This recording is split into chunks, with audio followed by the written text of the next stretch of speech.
শেষ রাতের কৌশলটা কি? ভোটের ফ্যাক্টর কারা হবেন? প্রায় ১৩ কোটি ভোটার, অর্ধেক নারী, একটা বিপুল অংশের ভোটার তরুণ, এবং এই তরুণরা সাম্প্রতিক সময়ে ৫-৬টি যে পাবলিক বিশ্ববিদ্যালয়ের ছাত্র সংসদ নির্বাচন, সেখানে তাদের যে রায় দিয়েছে, সেখানে তারা জামাতের পক্ষে রায় দিয়েছে। ফলে সেটি বিএনপির জন্য একটি টেনশনের জায়গাও কিনা। নারীদের ইস্যুতে জামাতের যে অবস্থান, সেই ইস্যুতে জামাতের নেতৃবৃন্দ বলছেন যে তারা এই ইস্যু নিয়ে নারীরা, অর্থাৎ সাধারণ নারীরা প্রতিবাদ করেনি, বরং সেটির পক্ষে তারা কথা বলেছেন।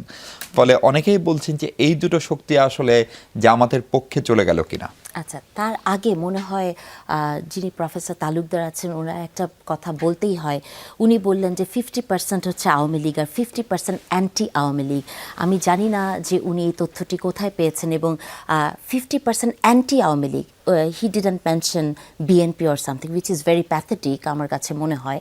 যে এবং সারা জীবন আমরা শুনেছি যে 30% ভোট হয়তো আওয়ামী লীগের আছে, এবার একটু কমতেও পারে, এরকম একটা বিষয়। বাট আমি জানি না যে এই ধরনের তথ্য আসলে উনি কোথায় পেয়েছেন। এবং একটি মিডিয়াতে, এবং জানেন এইবারের ইলেকশনটা অ্যাকচুয়ালি একটু ভেরি ডিফারেন্ট ইলেকশন, এটা জুলাই অভ্যুত্থানের পরের ইলেকশন। মিডিয়াতে এসে আসলে এই ধরনের কথা বলাটা কতটা যৌক্তিক আসলে আমি ঠিক জানি না। যে প্রসঙ্গটার মধ্যে আমরা ছিলাম যে শেষ রাতের মারপ্যাচ, আসলে যদি বিএনপির কথাই বলি, বিএনপি আসলে কোনো শেষ রাতের মারপ্যাচ মানে ওইদিকে যাচ্ছে না। এই কারণে যে আপনি দেখবেন 17 বছর অনেক অবস্ট্রাকলের মধ্যে দিয়ে, বন্ধুর পথের মধ্যে দিয়েও বিএনপি তার নিজের পরিচয়ে রাজনীতি করেছে। সো বিএনপির জন্য আসলে শেষ রাতের মারপ্যাচটা তেমন খুব গুরুত্বপূর্ণ কিছু না। তবে কিছু ইস্যু তো খুব বেশি গুরুত্বপূর্ণ, যেমন আপনি একটি কথা বললেন যে জামাতে ইসলামী বিশ্ববিদ্যালয়ে জয়ী হয়েছে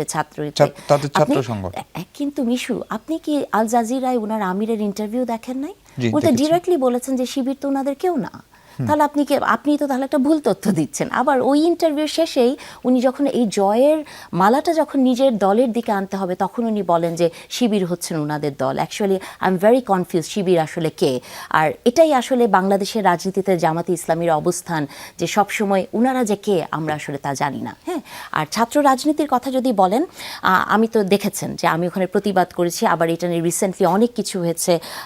কিন্তু তারপরও আমি বলবো যে ওখানে ইঞ্জিনিয়ারিং যেভাবে হয়েছে, আমি যদি 3টা প্রশ্নের কথাই বলি, যে ব্যালটে নাম্বার নাই, ব্যালটে মুড়ি নাই, এবং ব্যালট এক্সট্রা ছাপানো হয়েছে, আপনি কি মনে করেন না যে এই 3টাই একটা নির্বাচনকে বিতর্কিত করার জন্য যথেষ্ট?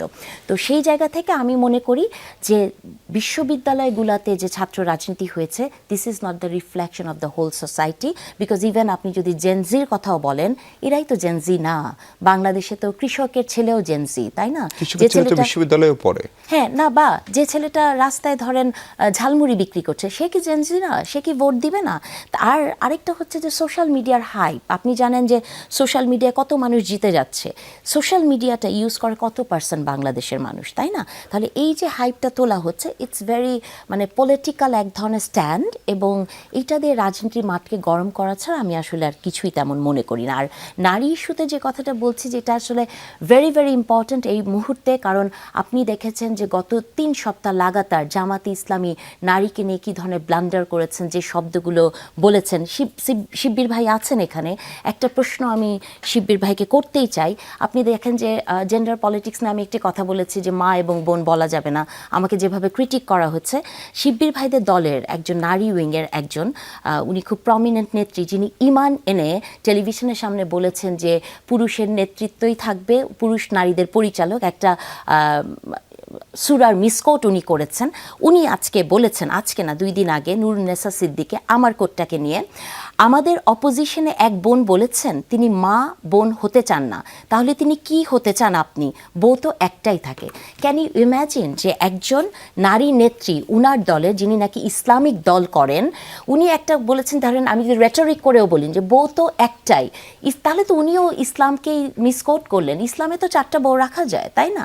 আর একজন মানুষ কি করে একজন নারীকে মা বোন হতে চান না, তাহলে বউ তো একটাই, মানে উনাদের কাছে কি মা বোন মানে খালাম্মা চাচি টাচিও কিছু নাই? আর মা বোনটা যে পলিটিক্যাল ল্যাঙ্গুয়েজ না, এটা বোঝার জন্য শিব্বির ভাইয়ের মতো একজন এডুকেটেড ছেলে, যিনি ইকোনমিক্স পড়ান, তার নিশ্চয়ই মানে ভুল হওয়ার কথা না।